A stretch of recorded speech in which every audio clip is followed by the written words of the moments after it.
Hello बंधुगण मु आज आसी आम खेत को बा बिल को आमर रुआ है ताली केते दिन पर आम रुईबू देखंतु आम बिल केमिति हेची देखंतु टिके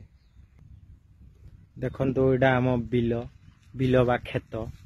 देखंतु आमर रुआ है ताली एडा आम तोली पकई थिनु देखंतु मरा है गलानी रुआ हबो केबे गुटे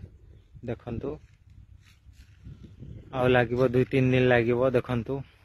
चाष काम चाहार चाष काम जहार भारी दुख ताहार बुझले ना आज्ञा केतबेले पानी आइबा केतबेले नाई चाषी माने वर्ष शेष तक तांकर भारी टेंशन किंतु सरकारी चाकरी जहार मास शेष 30 तारिख आहार केंती 30 तारिख हो गला माने तांकर भारी खुशी किंतु चाषी जे केंती पानी आसबो केनु वर्षा हवा कि ना हवा सेटा खाली तांकर भारी चिंता बुझले कि नहीं लोक कहउजन भाई चाष काम जहार भारी सुख ताहार हटा किंतु मिछ कथा किंतु चाष काम जहार भारी दुख ताहार बुझले ना देखंतु देखंतु देखंतु वीडियोटा भल लागले टिके हसी देकी लाइक टिके कर देबे।